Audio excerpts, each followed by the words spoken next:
Books make you hope. Books make you dream. Books make you laugh. Books make you scream.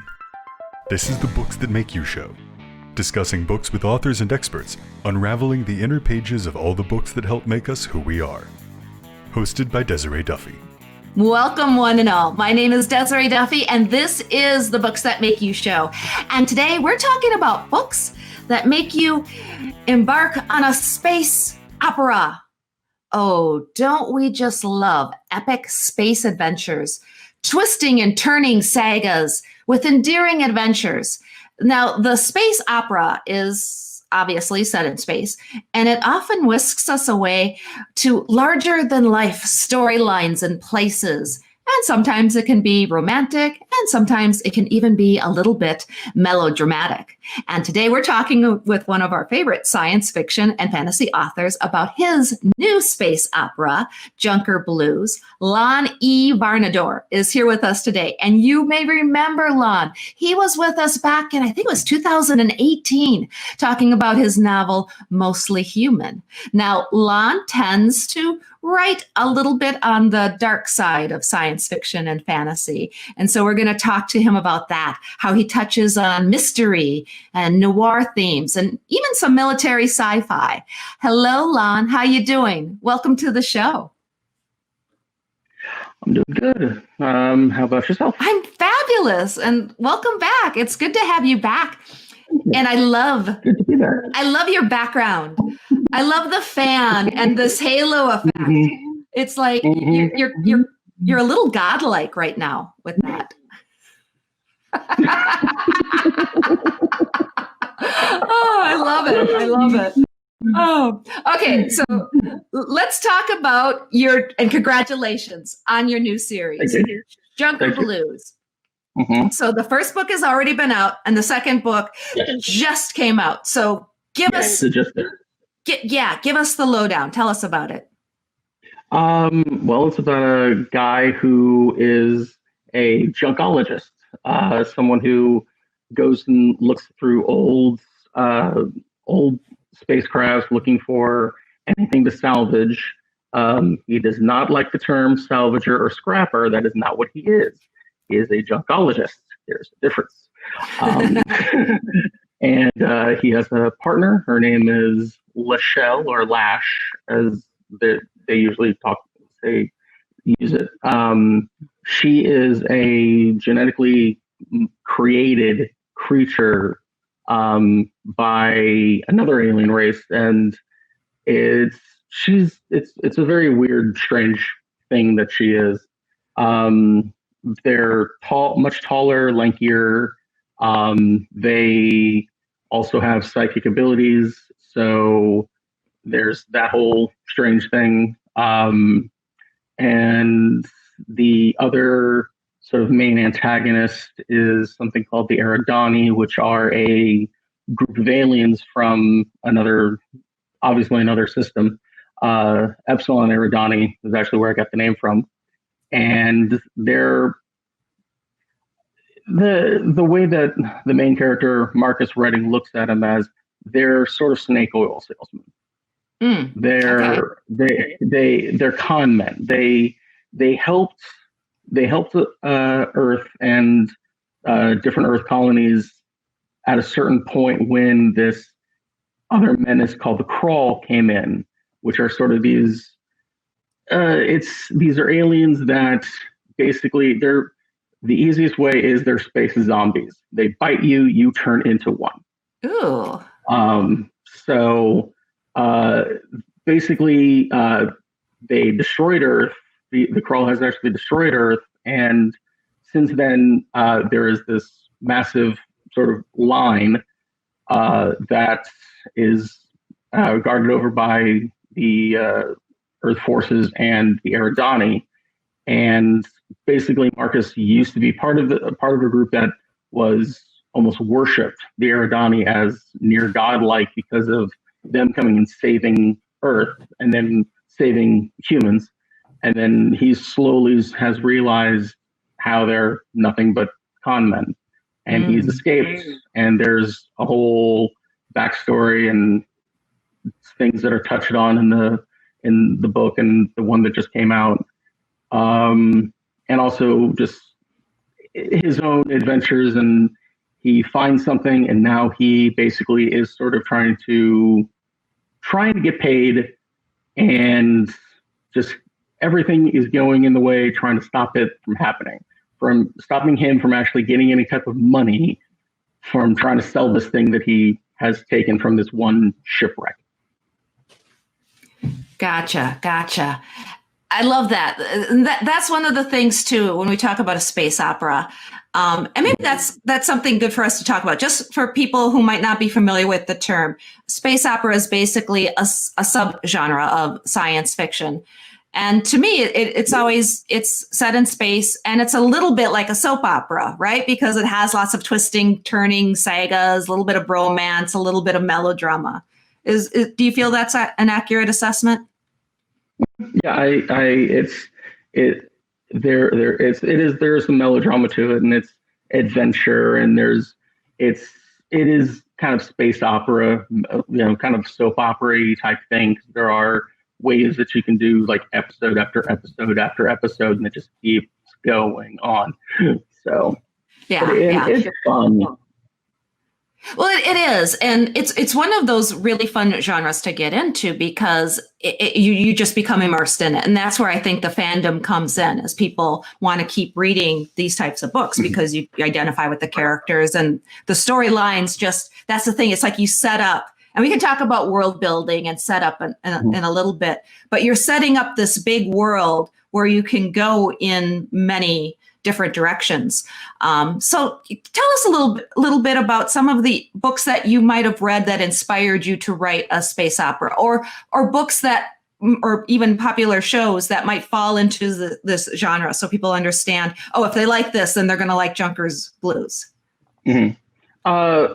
One of the big things is actually the giant gorilla in Star Wars. That's actually considered a space opera. But there's also things like there's a book series by a guy named Brandon Ellis, who's still working on his own, and it's called the Veil Rising series. And it's about there's a lot, but it's a lot more. It's a lot of adventure, a lot of battling aliens and battling bad aliens, good aliens, and it's good versus evil in a lot more cut and dry, like these are good, these are bad, type of scenario. Would you say that Star Wars could be called a space opera? Yes. Star Wars was the first thing I said. It is like the prototype. It's the prototype of all type of Star Wars, of all type of space opera would be Star Wars. Mm-hmm, mm-hmm. And you're right. It kind of has that big overarching theme. Like there's all of the inner storylines, relationships between the characters, etc. But then there's always that big, good versus evil type of a thing. So tell us a little bit about your characters. I know you set the stage for us and you told us a little bit about them. And I think too, you have this tendency, you like to have characters that aren't exactly human, hence the name of your other book, Mostly Human. So talk about when you're developing your characters and even just creating a race or a type of alien. How do you do that? Mostly I try to sort of, I'll start coming up with something, I'll start just writing dialogue or writing a scene, and something will sort of catch my eye, and I'll put it down about something that the person says or something. A big thing with Junker Blues was I actually borrowed this from another story that eventually I'll work on. But there's this big scene that I had of this guy injecting something into him that he has to do this continuously. And part of it is his beak. It's a consequence of him escaping from these aliens. He needs to inject a certain chemical compound into him to stop a a bunch of nanites in his system from basically making it so they can track him again. Mm. So that was one thing. Another thing, the Eridani, just something that I've had in several stories. Really, I always sort of saw them as they are technologically much more technologically advanced than us, but because of different things that they do. One is they actually don't have they don't procreate the way that we do. They are actually all clones. All of them have a number after their name. One of the Eridani characters, his name is Haizong 78. He's a 78th generation of this guy. Also, they actually cannot survive on the gravity that they're used to is actually a tenth of what Earth has, or Mars, or most of the other colonies, and so they have to use their technology to stay in these little hovering these little hover chair type things, and they can barely move, except to the chairs keep them alive, but it's only through their technology. Physically, they are extremely weak, and it was just the idea of something that is extremely technologically advanced, but physically extremely weak is an interesting dynamic that I like to kind of play with. Yeah, that is really cool. And it would be very realistic too. Gravity is going to treat our human bodies differently if we are not experiencing as much of it or more of it. So all of those things make sense. And even the current TV show, The Expanse, they have that in there too. So that's something that makes a lot of sense and is plausible. So when you're building your worlds, I mean, are you reading scientific journals? Are you reading about space travel? Are you reading about real case plausible scenarios in order to pull that and put it into your writing? I try to read as much of different types of propulsions and different types of way you can live in space. But the thing is, you can only go so far before it becomes a technical manual, and it no longer is fun to read, and it feels so dry and just, oh, this is just absolutely dreadful. And so there's a certain amount of, it has to be fun, but it also has to have enough for both people who like the real technical stuff and also the, okay, cool, you told us how that works, let's just keep going with the story. Yeah. So there's a fine line for things. So. Yeah. And it's cool how sometimes things like that little nugget or that little thing can inspire and just lead to creative things with the characters and their bodies and the descriptions, etc. So let's talk a little bit about the fact that you seem to be drawn to writing darker fiction. You tend to lean on things that have a little bit of mystery to them. Why is that? Why is that what you prefer to write? I don't know. I really like the first books I ever just started to just devour when I was younger were the Cat Who books, and that was about these were those little mysteries about cats that help solve mysteries. And they're fun books, and just the idea of always wanting to sort of discover what could possibly happen, and just sort of always drawn to, what could be out there.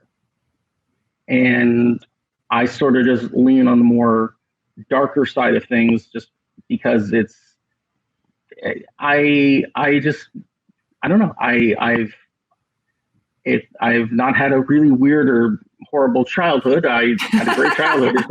I just like the darker things just sort of seem to appeal to me more.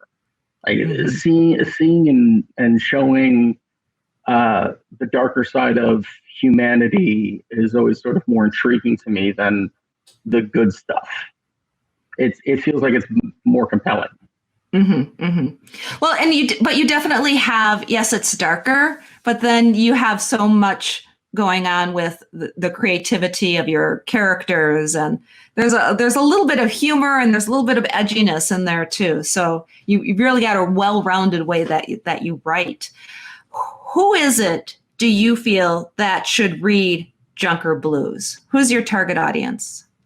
Anybody who likes anything from Star Wars, The Expanse, someone who does like the guy that I mentioned, that Brandon Ellis, anyone who likes Chris Fox, or anyone who might even like just sort of the adventure and science, like sci-fi and fighting aliens and getting lost in an adventure, I think would enjoy this story.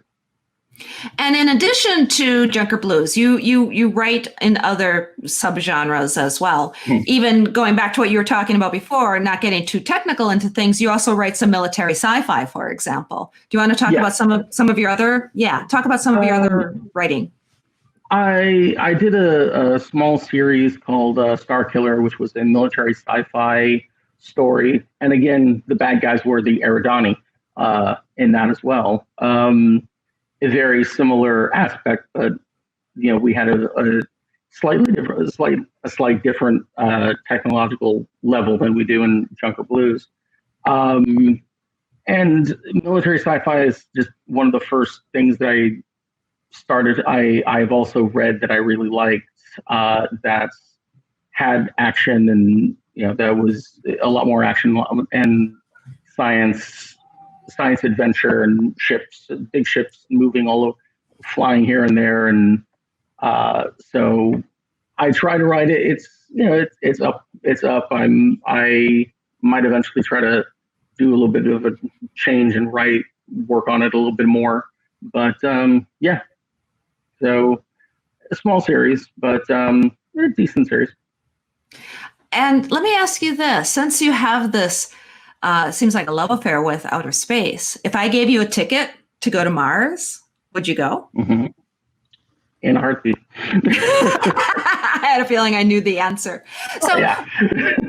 What is it? And I mean, we could create a bazillion different scenarios, but what is it that, because there's some people you'd ask and they'd be like, heck no, I'm not going there. I'm not going to be a guinea pig. Well, what if I can't come back? What is it that would draw you to taking a step like that? Like if we said, hey, Lon, we're going to put you on the first spaceship to Mars. You're going to be one of the first colonists. Why would you do that?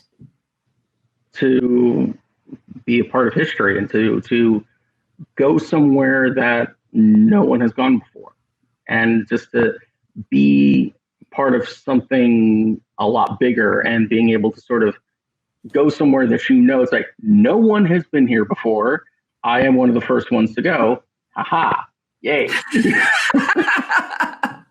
So you do it just so that you could turn around to everybody else and say, haha, I beat you.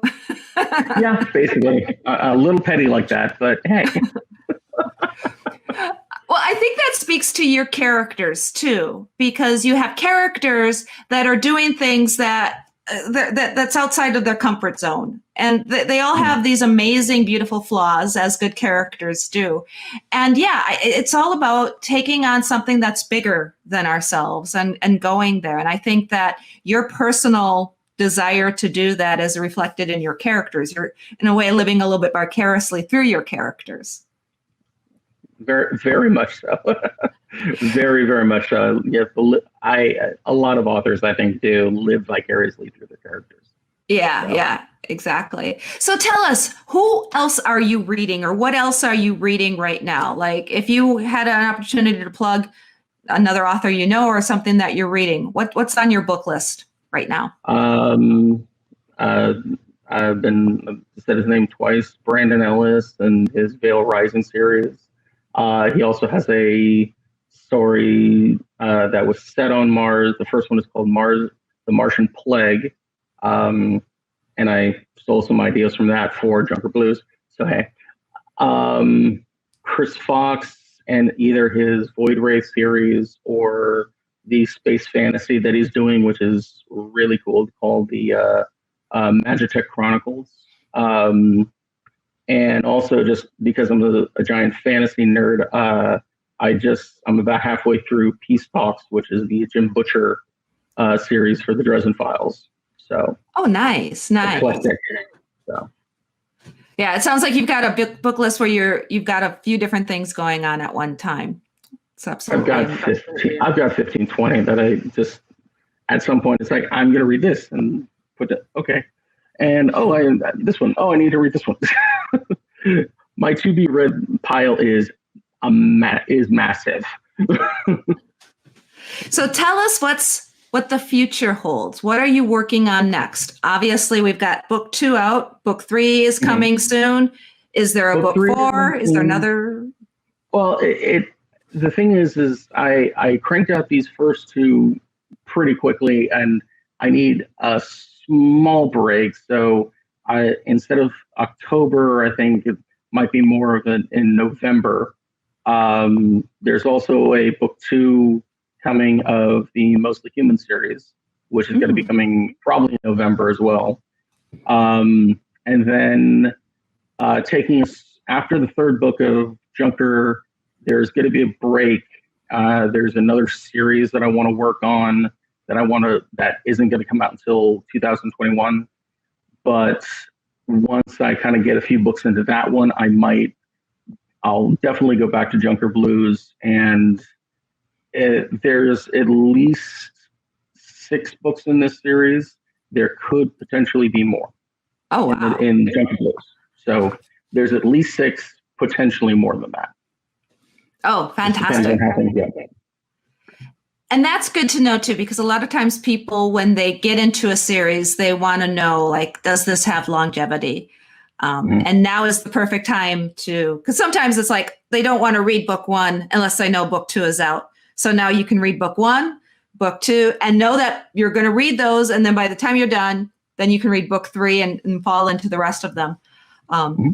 As well as then falling into some of your other worlds as well. Mostly Human is the book where you and I first met on. So it's exciting to know that for Pollock is he going to be back? I take it, right?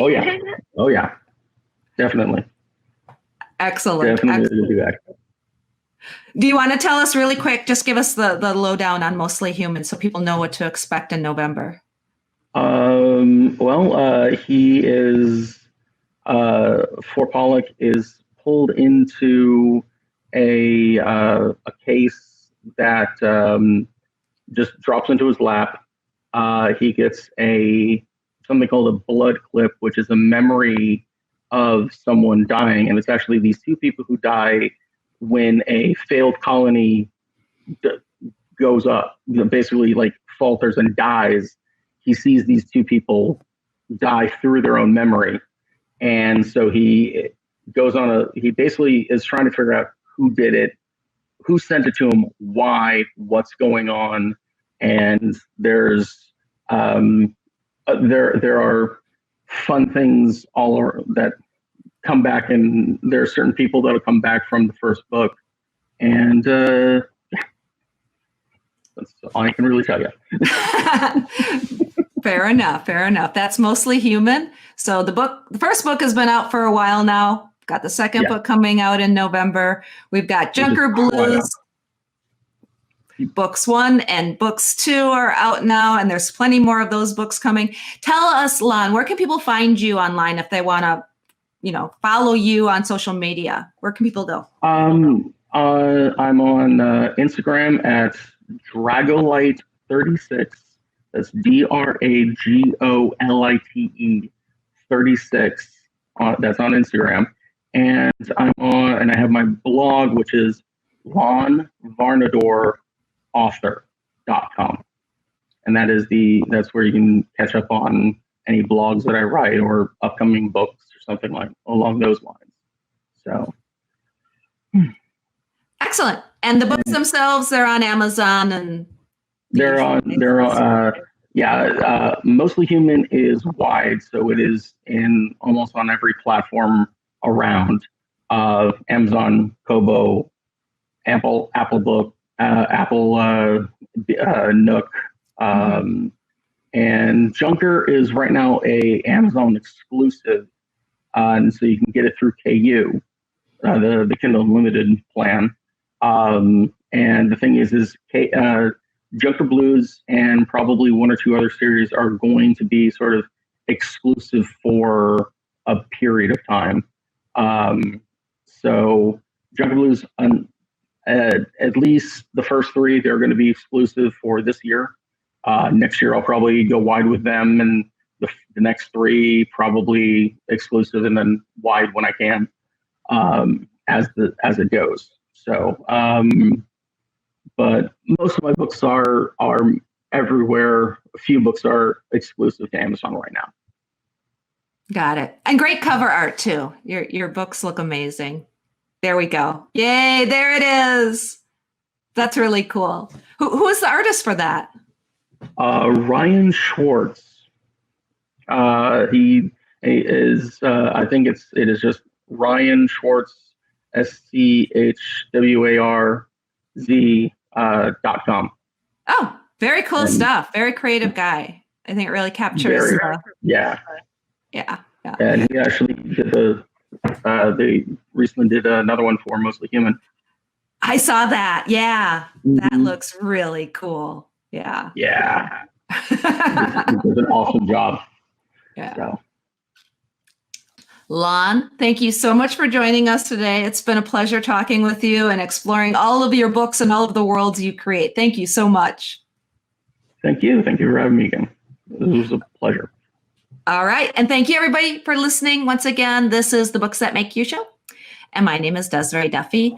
And please find out more about us. We are on booksthatmakeyou.com. And actually, Lon and some of his books, you can read articles and find out more about him. He's part of our network as well. And you can also follow us. We are on Facebook and Instagram. And don't forget to sign up for our newsletter, because we're always doing bookish, fun things, giving away books. We've got news and stories about books and authors and all of the books that make you exactly who you are. The executive producer for Books That Make You is Desiree Duffy. Produced and sound mastered by Phil Giangrande. Engineering by Dave Nabox.